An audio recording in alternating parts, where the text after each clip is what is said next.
Good morning students. Today we will learn properties related with the parallel line. First is distance between. This is the first property. Distance between two parallel lines does not change. Means between the two parallel lines, distance will be in the different places. It will be same. Means you can see here this distance same. And when the lines are not parallel, then these are different. So it's clearly you can see this property here. For parallel line, distance are in different places, same it is. Property number 2. If L parallel to M and M parallel to N, then L, M, N all three will be parallel. Here you can see L parallel to M parallel to N. मतलब M is the, यहाँ क्या है, M जो है L का भी parallel है और N का भी पैरेलल है, तो ये तीनों पैरेलल होगा. You can put this by this way. ऐसे आप लगा के देख लो. इसके पैरेलल ये पेन है, इसके पैरेलल ये है, तो ये तीनों क्या हो जाएगा, तीनों all three will be parallel. This property is written in the statement lines parallel to a given line in a plane are parallel to each other. तो ये property I have explained in previous, used this property in previous lecture. In previous question we have used, that time I have told I will explain in next topic. तो ये वही property है. तो यहाँ क्या है, लाइंस मतलब ये दोनों लाइंस हो गए पर parallel to a given line. ये गिवन लाइन मीन्स M का पैरेलल है, ये दोनों लाइंस इसके पैरेलल है, तो this all parallel to each other, मतलब ये तीनों सब पैरेलल हो जाएंगे. तो lines, this two lines are parallel to given line, then all lines will be parallel to each other. ये property, this property is very important. This you see carefully and learn it. Next is two lines in the same plane perpendicular to given line are parallel to each other. For this statement you see, ये बोल रहा है कि दो line एक same plane में, दो ही line नहीं है, more than two lines also it may be. तो यहाँ भी टू और more than two lines it should be there. In book only two lines written. We can write lines मतलब बहुत सारे lines in a same plane, मतलब एक ही प्लेन पे perpendicular to a given line. Given line मतलब एक line पे. सपोज ये है, देखो, this is for example, this is L और this is M and this you right A. इस लाइन पे M परपेंडिकुलर है और L परपेंडिकुलर है, तो क्या हो जाएगा, M और L, this M and L both will be parallel to each other. तो clearly we know this, we have solve such question. ये दोनों क्या हो जाएगा, परपेंडिकुलर मतलब 90 degree, this also 90 degree. So both are which type pair, corresponding. तो corresponding है मतलब ये दोनों पैरेलल है, तभी corresponding angles are equal. So this are equal means parallel.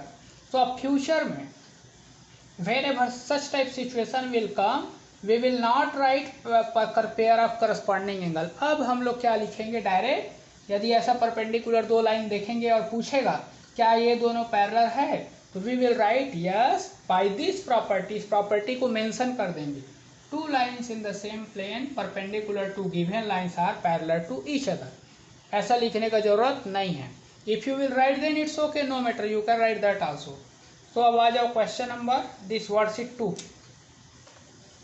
Question number 1 इसमें है, केयरफुली यू सी, L और M parallel given, this are given parallel. P is perpendicular to L, P is perpendicular to L and Q is perpendicular to L. Q L का perpendicular दिया है और P L का. L जो है P का है और Q जो है M का है. Sorry, here it is, I think it is given M. Q is perpendicular to M given. P is perpendicular to L and Q is perpendicular to L given. और L और M parallel है, तो we have to prove P and Q also parallel. So clearly इसको अच्छे से देखो. How we can solve? I have marked here angle 1. Angle 1 mark किए हैं. अब ये देखो, ये क्या है, 90 डिग्री परपेंडिकुलर दिया है. Q is perpendicular to M, this is given में है, तो Q M पे परपेंडिकुलर है मतलब ये 90 डिग्री हो गया. तो ये कितना होगा, ये दोनों L and M are parallel, तो ये कितना होगा, ये भी 90 by which pair, by pair of corresponding angle. So at that I have written angle B is equal to angle 90 degree, यहाँ रीजन है by corresponding angle and L parallel to M. ये जरूरी है लिखना, एल और M parallel रहेगा तभी pair of corresponding angle equal होगा। तो एल पैरेलल टू एम है, सो एंगल एम एंगल 1 और बी विल बी 90 डिग्री। अब ये देखो ये 90 डिग्री मतलब परपेंडिकुलर, और ये तो ऑलरेडी दिया है परपेंडिकुलर, ये परपेंडिकुलर था, ये था परपेंडिकुलर, और इन दोनों के हेल्प से we have just prove this is also perpendicular. तो ये दोनों परपेंडिकुलर हो गया, तो कौन सा प्रॉपर्टी से we can say this is parallel this one.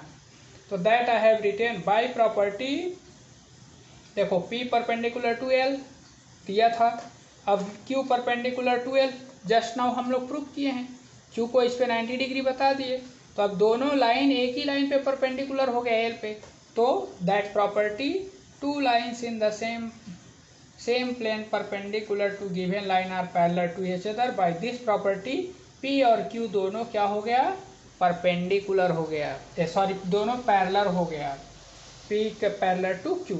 तो ऐसे you have to write the property in the correct way. तो आपका होमवर्क है, इसको नोट डाउन करो, this all 3 properties note down in your fair copy, इसको याद भी करो, all this 3 properties this you note down and rest question you solve in rough copy. Fair copy में भी नहीं लिखना, I will solve an every question of parallel line I will explain, after that you will note down, क्योंकि इसमें how to write that is very important.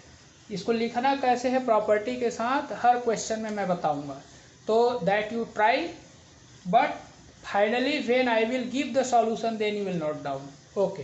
But try करके रखो उसको, rest question of word से 2 try in your rough copy.